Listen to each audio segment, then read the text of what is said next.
Okay. Okay, we will proceed.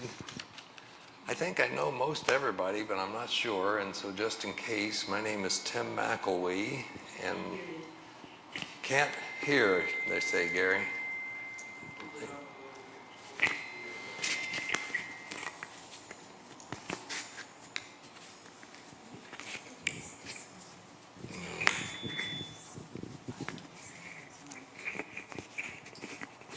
Is that any better?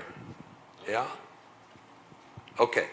Anyway, my name's Tim McElwee, and my wife Linda Hansen, and I had the pleasure of joining David Radcliffe. Many of you know David on the right side up here, who is the founder of the group called New Community Project.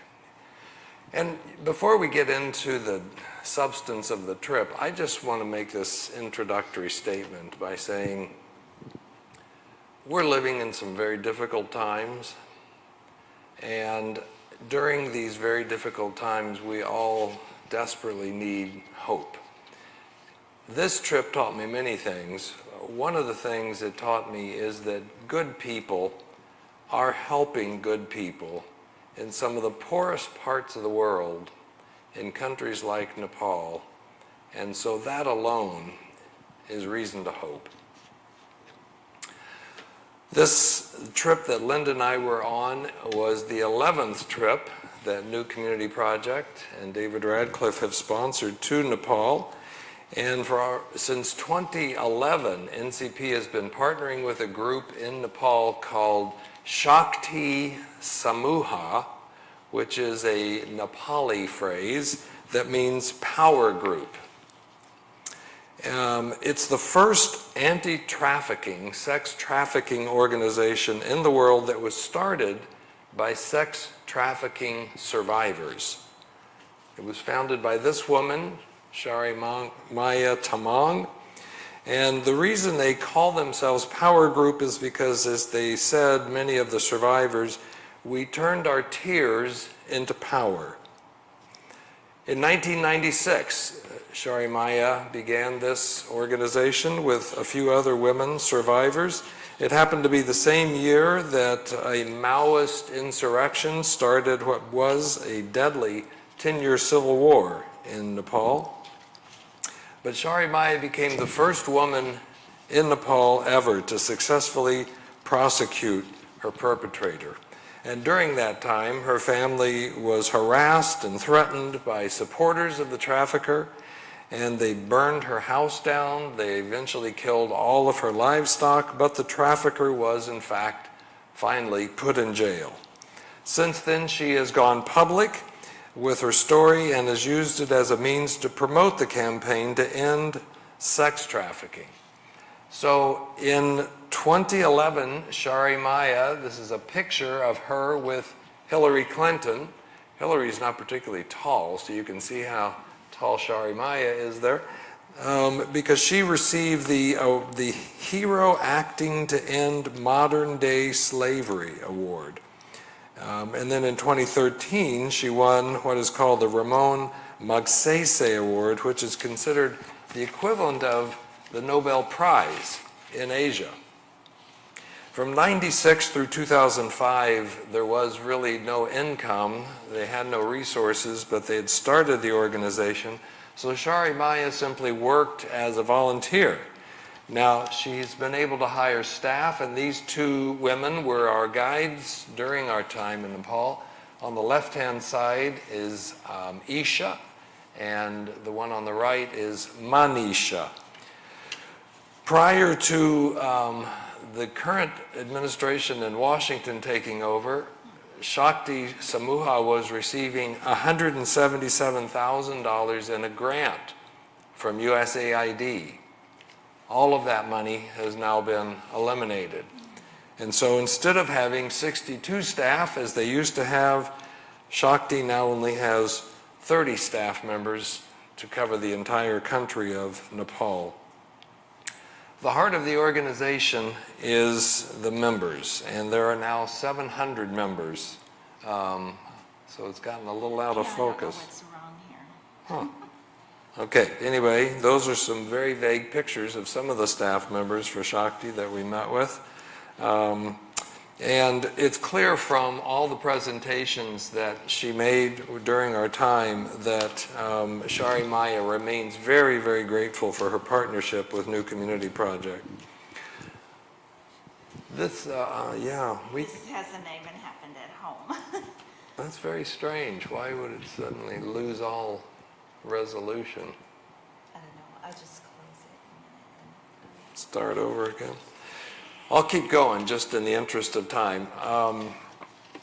We visited during our time, just as a quick overview, we visited several of the shelters where young survivors are recuperating and preparing to return to society. We met with several girls groups through New Community Project's Give a Girl a Chance program. We had a wonderful visit with 27 girls from a very poor mountainous region from an ethnic group called the Chipang people. We visited with women who are building small businesses through income-generating microloans. We also visited a fair trade shop, a Tibetan refugee camp in Nepal, and we spent a little bit of time in the Chitwan National Park. So, as I mentioned earlier, the mission of Shakti Samuha is to prevent sex trafficking by working directly with the victims. Estimates are that worldwide, just last year alone, more than 1.7 million children have been forced into sex trafficking. It's a $100 billion illegal so-called industry that affects every country in the world, and is primarily fueled by these factors, mostly deception, also by the devaluation of women and girls, by widespread poverty, by illiteracy, by the threat of coerced marriage at a very young age, and the lack of law enforcement. In just Nepal, more than 30,000 women and girls are trafficked into the sex trade every year. And that has gone up tremendously in the last 10 years. Just 10 years ago, that was about 10,000 women and girls, now 30,000. And the reason for it, the continued expansion of sex trafficking, really comes down to that device that many of us have in our pocket right here, the cell phone. Because there are so many cell phones and there's such a massive expansion of social media, the perpetrators use social media to lure these girls into leaving home using trickery and promises, false promises of a better life. Now, poverty, as I said, is one of the main reasons for so much of the temptations and the lure to move into the sex trade world. Some progress has been made, but Nepal remains one of the least developed countries in the world, with about 1/4 of the population living below the poverty line. And about 30% of Nepal's GDP is based on a system called remittances, which is used in many, many countries. That's where someone from Nepal would go to another country to get a fairly good paying job and then would send the money back home to their family in Nepal. So about 30% is based on remittances. So we're just focused on, and now we're moving into, well, let me say just one last thing about some other reasons for all of the poverty in Nepal. 3 major factors. In 2015, there was a massive earthquake throughout Nepal. In fact, it killed more than 9,000 people. And then just 2 years later, there were these devastating, massive floods and mudslides. And then, of course, following immediately after that, in 2020, the COVID pandemic. All of those factors are at the heart of why there's so much poverty now in Nepal. So in terms of environmental concerns, deforestation remains one of their major challenges, and it's due partly to the fact of the continuing practice of wood being used as a primary fuel. But soil erosion is another one. air pollution. And we often think of Los Angeles in this country as having horrendous air pollution, and of course it does, but just one comparison. Particulate matter emissions is a way to measure air pollution. In Los Angeles, it's about 75 micrograms per cubic meter. In Nepal, it's more than 95 micrograms. So this is sorry for all the difficulties. This is a banana tree that has dirt all over it. I'm amazed that it can even grow. Yeah, you would normally see those leaves very green, greener than the bananas beneath them, but that's just, and these particularly near urban areas, just all the air pollution and all the soot. So the estimates are for the people who live in South Asia that they will lose about 5 years of their lives just due to air pollution. Where does the air pollution come from? Is it their fire? And let me just ask you to hold questions if we could, because there's a lot to try to get through, and then I hope we'll have time for questions, but I don't know if we'll get through all of this quite yet. So we met with a number of groups, but one of the main ethnic groups that NCP works with is called the Tamang people. And in fact, the founder of Shakti Samuha, Sharimaya Tamang, is a member of that ethnic group. It's an indigenous group that's called Tibeto-Burman because it's people from Tibet and from Burma and from Bhutan, all those surrounding countries very near Nepal. For centuries, the Tamang people have been marginalized and oppressed, and even today, they suffer from widespread social discrimination. In 2011, about 6% of the Nepali population was comprised of Tamang people, but in the provinces that we visited, the Bagmati province in particular, the Tamang people represent more than about 20% of the population there. And then in another district we visited with a shelter that we'll soon show you, the Tamang people are more like 35% of that district. But they still remain a minor minority, oppressed group within Tibet. And in terms of the religious affiliations, the Tamang people, 87% of them are Buddhist, and only about 8% are Hindu. That's almost the direct opposite of Nepal as a nation, because in the entire country of Nepal, about 82% of the population are Hindu, and 9% are Buddhist. Less than 2% of the population in Nepal are Christian. Sindhu Palchak is the place right here where we visited another one of the shelters that NCP has supported. It has 3 staff members, a house mother, a counselor, and a cook, and there are now 11 beneficiaries, as they call them, in the building, but it can hold up to 28. They told us they're very safe, and one of the reasons is at the top of this picture, the New Community Project a few years ago raised $30,000, which for NCP was a significant amount of money, in order to build that wall. Because the perpetrators, who are angry at the survivors of the sex trade, were coming into the shelter, sometimes removing the women and young girls, but the wall now protects them. And the people who are now being taken to court don't have any means of, did you want to say something else? Means of getting to the survivors.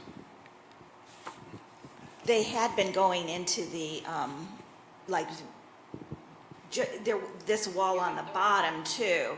They just could, the perpetrators could go right into up to the house, and they would just pound on the door or go in and try to threaten the workers and the sex traffickers, the survivors. Okay. And this is just inside the wall where we met with them, and then go ahead to the picture. There's did you want to talk about this young baby here? And Manisha, one of our guides, is holding this young baby. Manisha was holding this little 12-day-old infant that had his mother was 15 years old when he was born after being raped. Her family didn't want her at home, and so she was living in safety at the shelter house. And Manisha told us that many girls who are forced into the sex trafficking trade get pregnant, obviously, and the brothels will abort the child if it's a boy, because the boy is of no use to them, but the girls they'll keep, probably take them away from their mother, but they'll keep the baby girls until they're old enough to go into the sex trafficking trade as well. But that little one is safe there. We then traveled to a very high mountainous area called Ichok and visited a school that was started in 1980. It now has about 300 students, almost all of them very, very poor students. Most of the parents of these children who go to this school are working abroad, which means that in their families, children as young as the 4th and the 5th grade are serving basically as the head of the family in their home. They're doing the cooking, the laundry, taking care of the house, etc. This poor school is doing the best it can, but it simply can't compete with the private schools that are in the more urban areas. For example, the teachers, very, very devoted to their students, the teachers are paid about $230 a month. You want to talk about the school supplies? Yeah, so the children, they speak English, they're taught to speak English in school, and the teachers translated for us too. But the children were just especially interested in having soccer balls. They don't have, soccer is really important in their country, and they can't play soccer because they have no balls. So there are no soccer balls at all for them. So as you can see here, the teachers made the pinwheels for the children so that they could at PE or recess play relay games because they don't have any soccer balls or tennis balls, any kind of ball to throw around. So, but you can see how happy they are. They're still enjoying playing and having fun. The teacher said that in these relay races, they had to run and keep their pinwheels circulating. Right. So they had to go fast enough for that. And NCP supports about 30 girls here. The boys tend to get more of the money and to get more of the resources at home. And oftentimes the girls get virtually nothing. The principal told us that if these girls were not in school, they would probably be pulled up into the sex trafficking world, or might get involved in some other kinds of dangerous activities.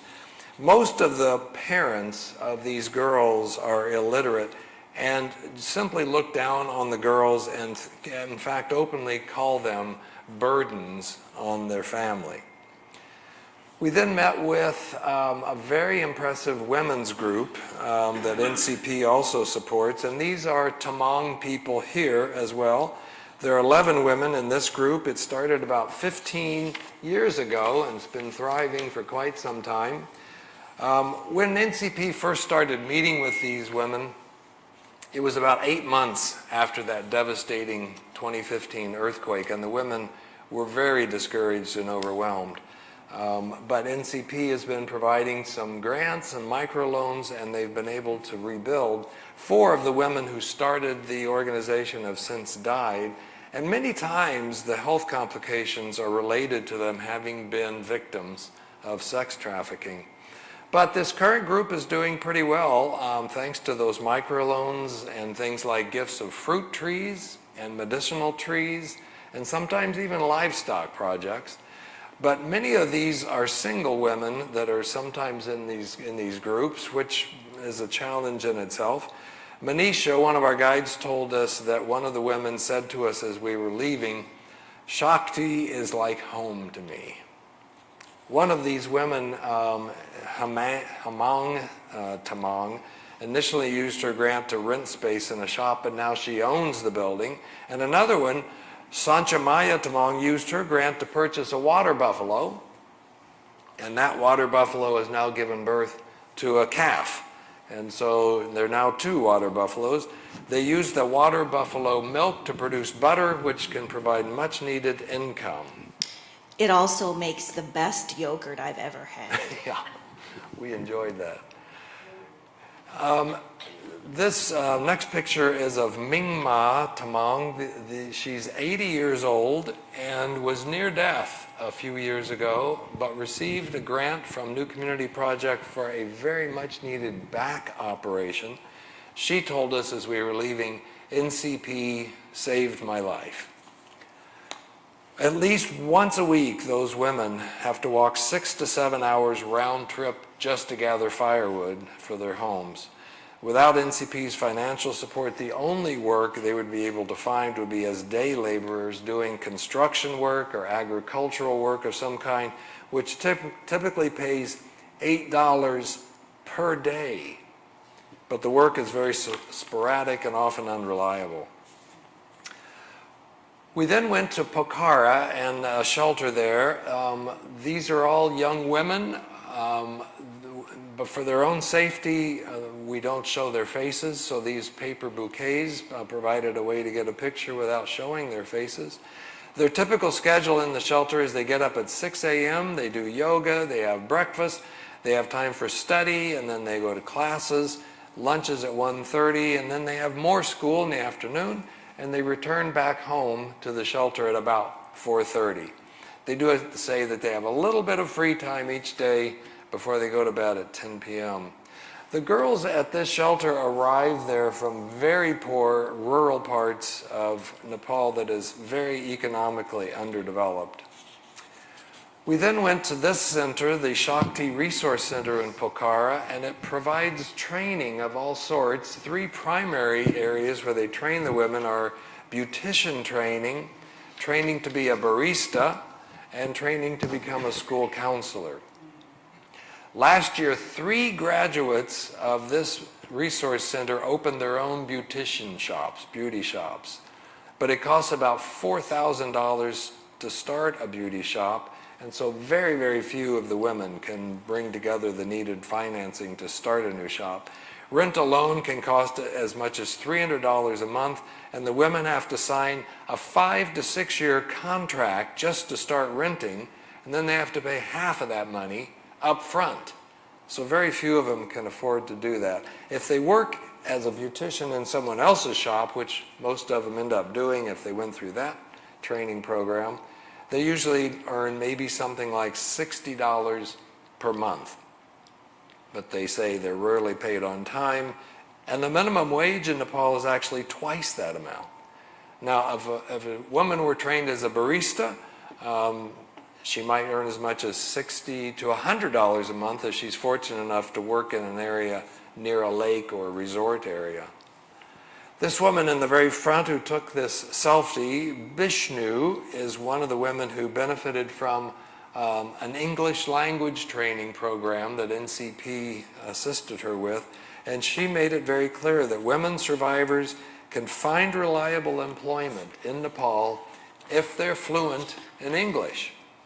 But it's a difficult language to learn, as many of us know.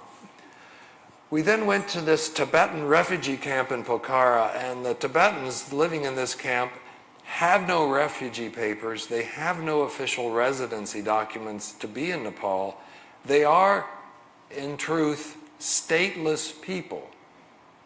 And this is because the Chinese government has coerced the Nepali government into not declaring them refugees, because this would make it obvious that China drove these Tibetan people out of their country, which of course is exactly what China did. There are 388 people in this particular camp, including 37 Buddhist monks. And there are a total of about 9 Tibetan settlements throughout Nepal, totaling about 8,000 people, all of them stateless people.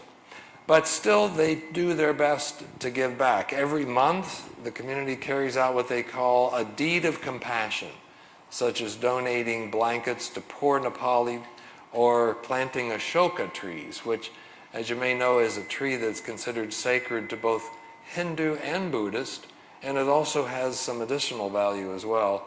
or they provide food for animal shelters or food for what they called old age homes. We know what that is. We then went to the Chitwan National Park. It's a park they're very, very proud of. It was started in 1973. That's 100 years after Yellowstone was started in this country. We met with an official from the National Trust Fund for Conservation who told us that Nepal is ranked 25th in the world in biodiversity. And it is just lush through many parts of Nepal. This is part of that Chitwan Park, some of the forest areas here. And one of the ways that the Nepali government builds support for environmental conservation like this is by designating 1/2 of all income for the parks for local community projects. And among these, 30% of those funds are designated for women's projects. Nepal has 12 national parks, and 23% of Nepali land now has protected status. One big change that happened in this area where Chitwan is located took place in the 1950s when malaria was eradicated. Prior to that, there weren't many people in that part of Nepal because of the widespread cases of malaria. But once that was eradicated, people moved into this area. Now almost 1/2 of the Nepali population lives in this southern part of Nepal near the Indian border. But due to a lot of habitat loss and poaching, the wildlife have suffered. By 1960, there were only 200 rhinoceroses in the Chitwan area. And even worse, 6 years later, there were only 100. But today, there are about 700 rhinos in the Chitwan Park, and there are 50 elephants as well, which is a huge increase. It was down to as low as 19 elephants. There are also 300 plant-eating gharial crocodiles with that long snout right there. These are vegetarian plant-eating crocodiles. And then there are many, they didn't say how many of this type, they're called mugger crocodiles, and these are meat-eating crocodiles. Our guide, as we went down the river, made a point of saying that the carnivorous mugger crocodiles prefer white meat. So please keep your hands in the canoe. Chitwan is home to 68 mammal species, 120 fish species, and 878 different kinds of bird species. And over the past few decades, the tiger population has also increased from only about 100 to more than 350 throughout Nepal. But the downside of that is estimates are that about 25 people every year are killed by wildlife in Nepal. They go into the woods, into the forest to gather firewood, and they're attacked. Altogether, 47% of Nepal is forested, and there are some 20,000 community forest areas throughout Nepal.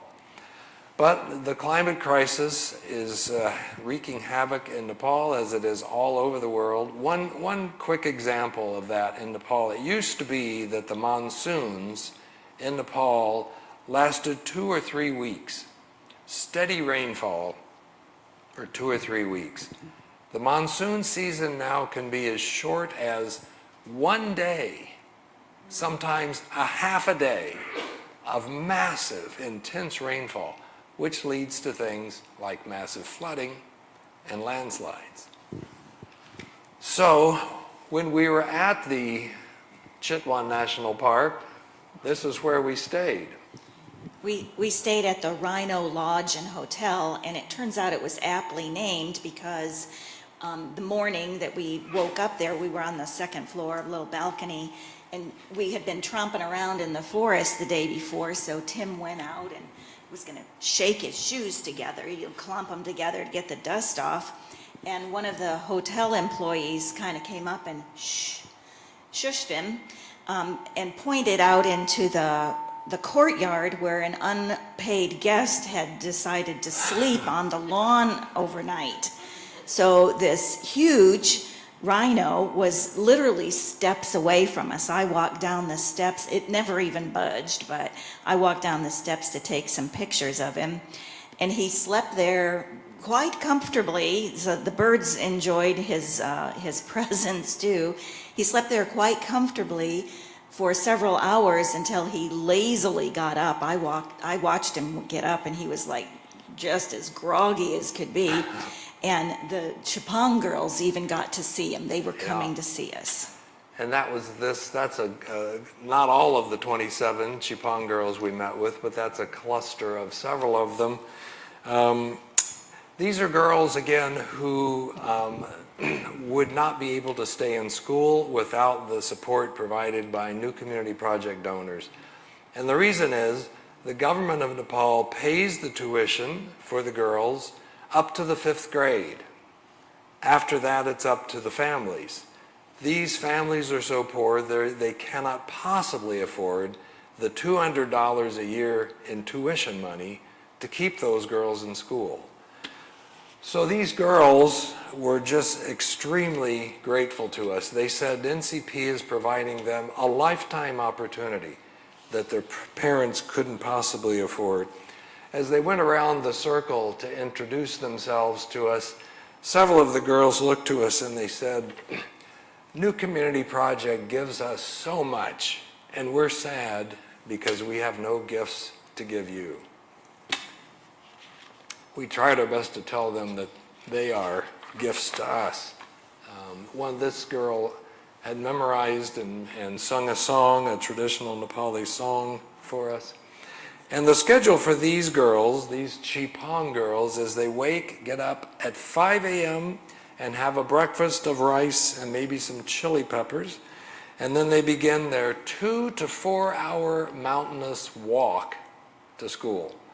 2 to 4 hour walk to school. They're at school from 9 a.m. until 5 p.m. And along the way, as they walk, they have to use sticks and stones to try to keep the monkeys from attacking them. The monkeys see the backpacks and associate the backpacks with food. There isn't any food in there, there's just school books, and also their shoes, because they want to keep their school shoes clean, so they put those in their backpack, and they wear on those mountainous walks, 2 to 4 hour walks, sandals, or those little plastic things called Crocs. That's all they have to walk on those long hikes. But New Community Project just recently launched a campaign to raise funds for these girls to buy them a decent pair of walking shoes and some socks and umbrellas to fend off the monkeys, and also a spare uniform for them at school.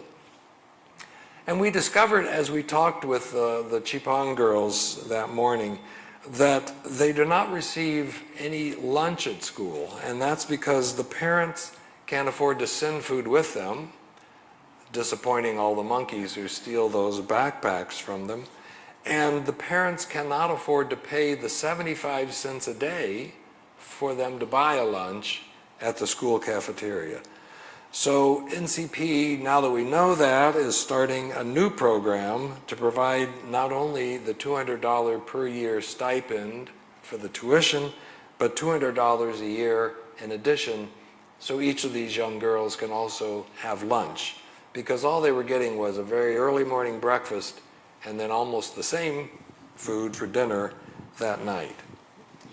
So the girls, this was like a field trip for them, and they have very few times probably left their little villages. And as Tim said, most of these girls only get rough rice, not even nice rice, it's rough rice, and some nasty spinach from their garden, and they all frowned when they heard about the spinach. So at the Rhino Lodge where we were staying, they were invited to share a buffet lunch with us. And as you can see, they filled their plates and they were thrilled with the lunch.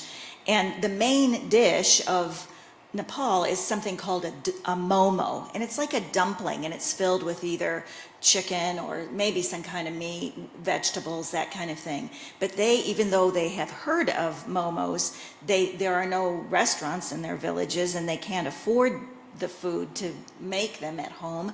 So they were so thrilled to find out that there were momos on the buffet. So one of the girls asked her teacher, Rachmani, how many can we have? And the teacher kind of went to David and maybe had to translate, I don't know, but David said, you can have as many momos as you want.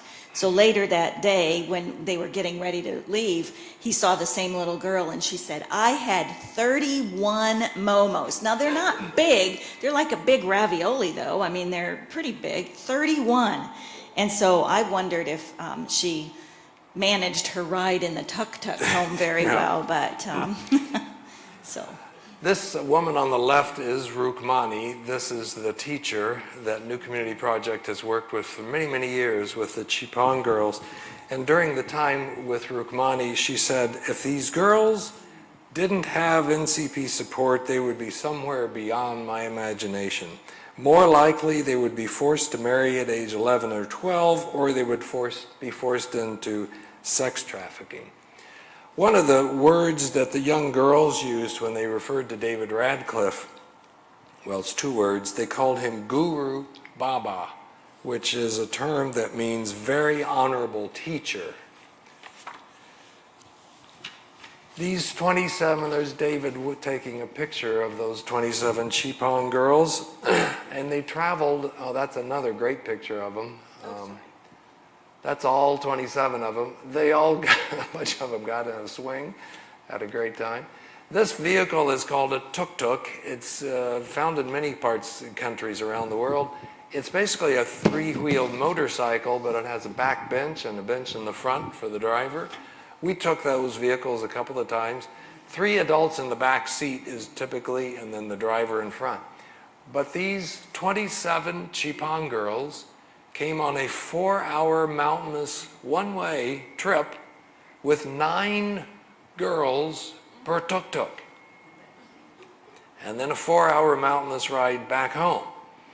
That's why Linda was wondering a little how the poor little girl with 31 momos did on that mountainous trip home. But they were just joyous and happy and delighted. You know, again, as Linda said, they don't get to do these things like field trips very often.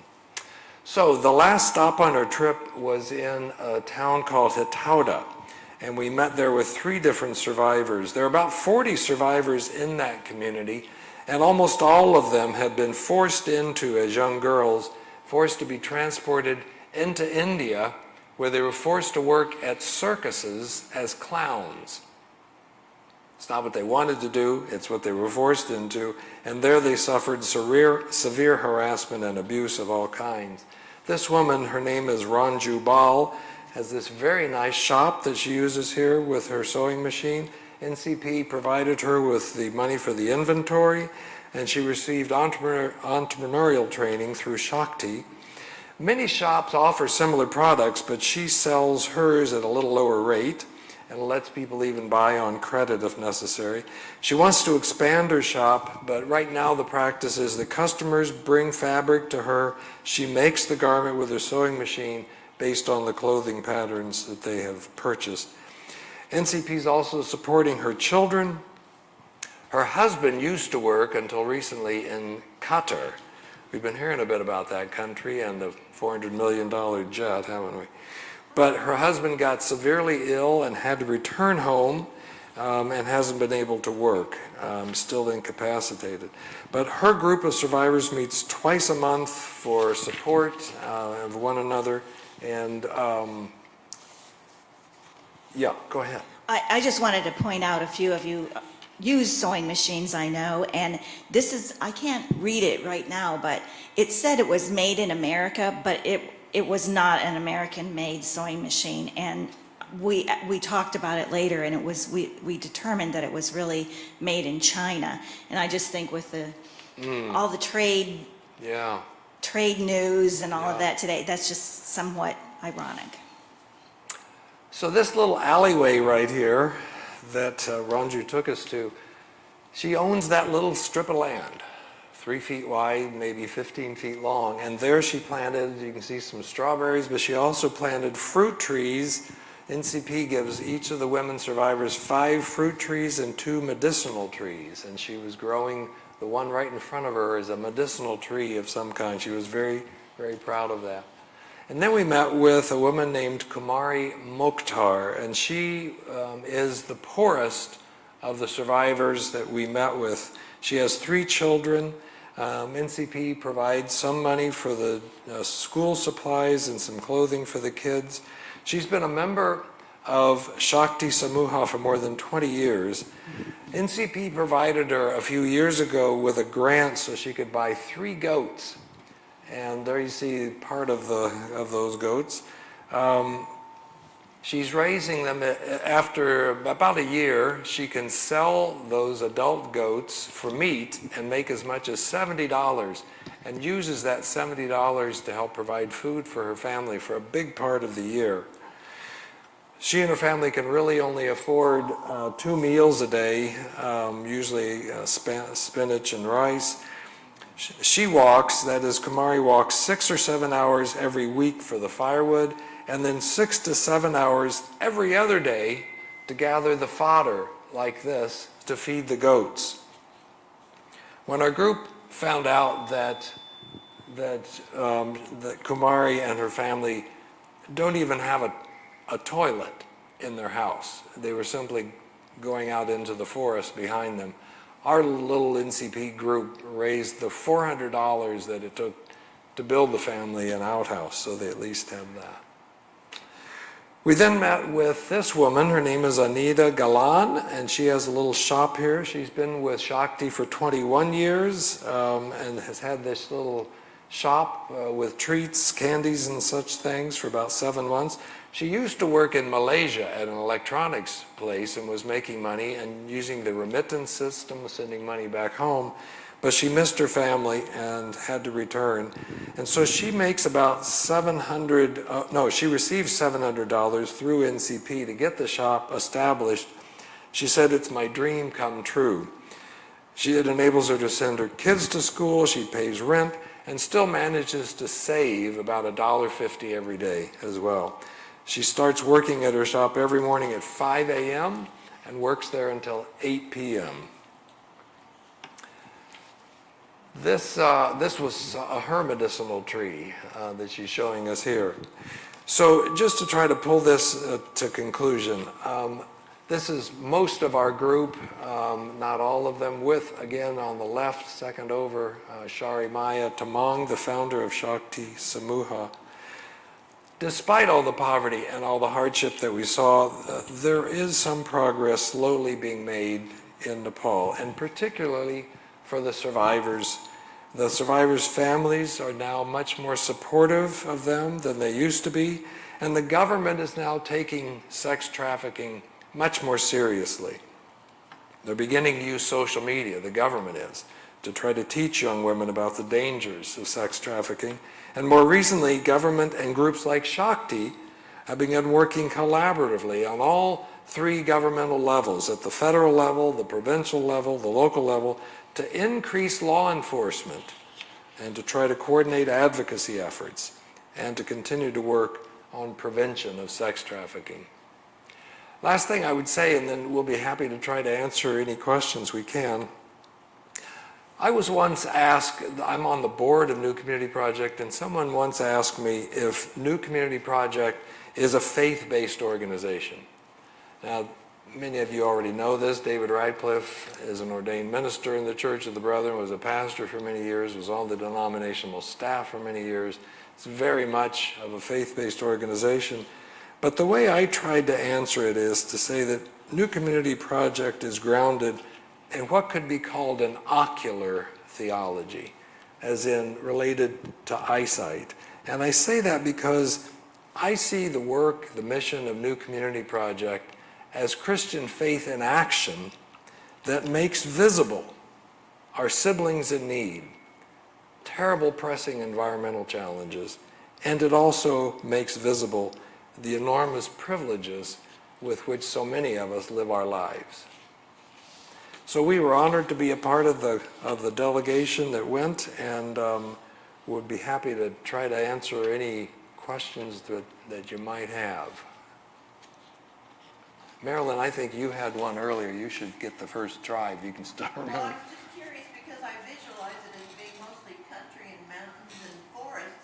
So where does all this pollution come from? Well, it's a good point, and a lot of the country is very rural and forested. But the Kathmandu, the capital city, is huge. I forget how many millions of people live there, and terribly polluted.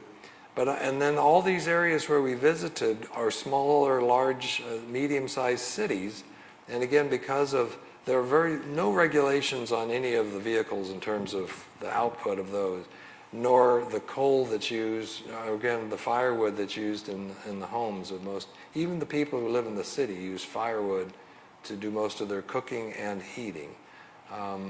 But way out into the countryside, when we were way up in a high mountain, up in the Annapurna mountain range, for example, part of the Himalayan mountains, the air there was much more clean, but you could still, if you looked over towards Kathmandu, the direction of Kathmandu, even at 9,000 feet, where our village, our stop was, you could see the smog and the haze rolling up through those valleys from the big city. They have very old polluting cars and vehicles, do they? Well, There's, the regulations aren't in place, and the other thing is that they use a lot of diesel, and as it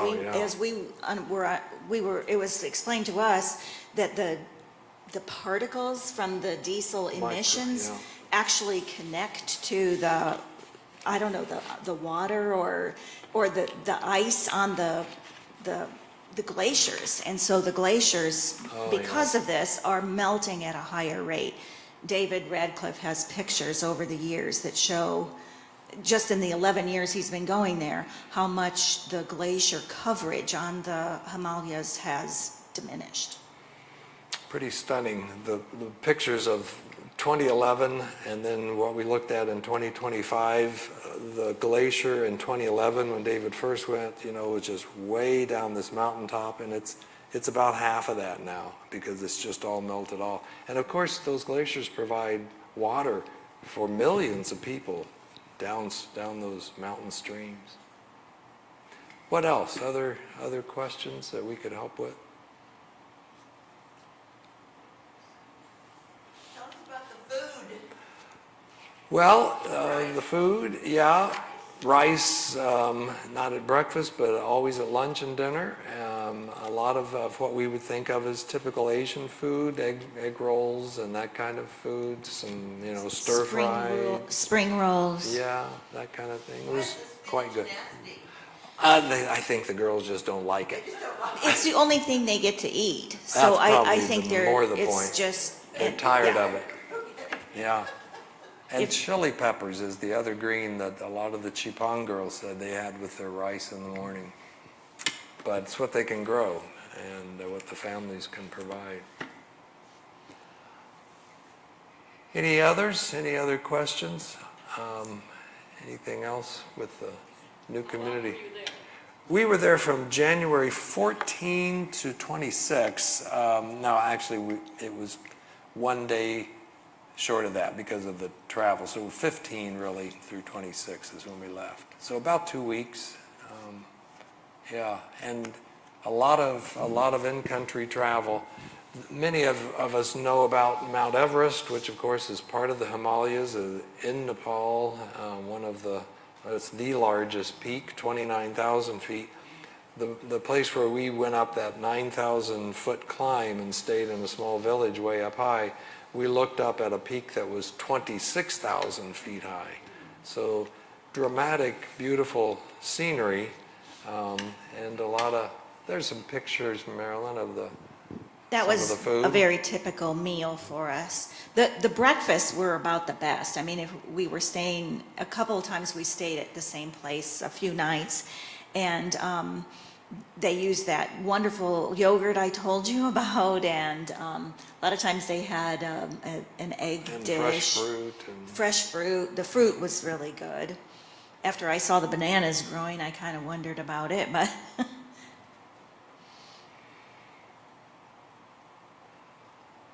Linda's a bird. Temperatures, some of you are wearing coats and some are not. Yeah, in terms of climate, most of Nepal, at least where we were. Kathmandu itself is pretty comparable in terms of climate to Jacksonville, Florida. And so it gets into the 40s at nights oftentimes, but it gets, when we were there most of the time during the day, the highs would have been 65, sometimes 70. This was January. January, yeah. So, The sun was intense. I mean, it was always sunny. Yeah. And so I think the sun makes it just warmer. They have very colorful clothing. Do they do weaving and? they like do, that? yeah, and they love the color red, and particularly, I don't know if you can find it, Linda, but she took a picture of a wedding party that was going by, and there was an enormous amount of red, but they do a lot of different weavings, needlework. I don't know, probably Corrine and Linda can describe it. I should stop trying to describe those of you who know how to sew. But yeah, that's called Fishtail Mountain. And the one before that was a shot of the glacier. Yeah, that used to be the bottom part of that mountain on the left. That was all white in 2011. You couldn't see any rock at all in 2011. That's how much it's receded in these 14 years from the climate crisis. And that's the 26,000 Fishtail Mountain, as they call it. Yeah, that was all up at that 9,000 foot village we visited. Are there a lot of dialects, or do they have one main language? There are something like 120 languages spoken in Nepal. But lots and lots of countries have lots of languages. Many people do speak English. Those who have had the luxury of some education speak some, but it's it's the best they can do. But it's very few speak fluent English. That takes training and coursework. And between the two guides we had, Manisha was of the Tamang people, and so she could communicate with the Tamang women. And Aisha, the other guide, didn't understand any of it. So Yeah. I have one picture, she was just sitting there, just like with her hand on Just her. like we were. Just like, When well, what are they saying? Yeah. Because she didn't understand them at all. Yeah. Their background from the sex trade and all that, Yeah. what would be some of the types of their family living? Were they mainly women, isolated little units, or are the men that are somewhat helpful in the midst of all that too? Yeah, Roger's asking about in the typical homes, the combination of the women working to support the family and the men working to support the families. And we did see men, primarily the work we saw the men doing in the cities was typical kind of manufacturing jobs or repair shops or that kind of thing.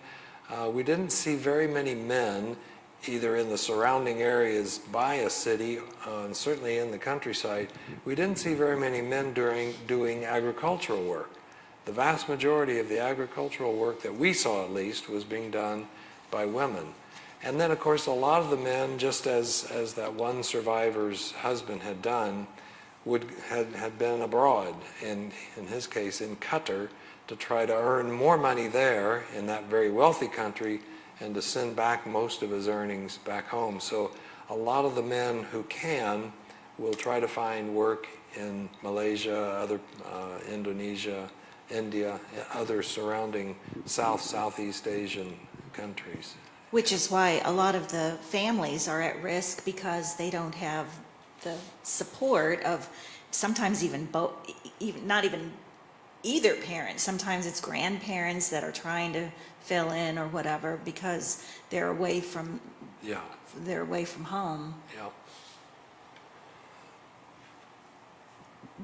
But it is a stunningly beautiful country, and they are recovering from both that earthquake and the landslides in 2017, well, 15 and 17. The roads were atrocious. Yeah.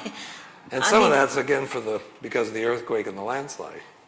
The, the roads were the roads were treacherous. just atrocious. They had, I mean, I don't know if I can find one real quick and talk at the same time, but I don't really get motion sickness, but oh my goodness, it was Yeah. intense.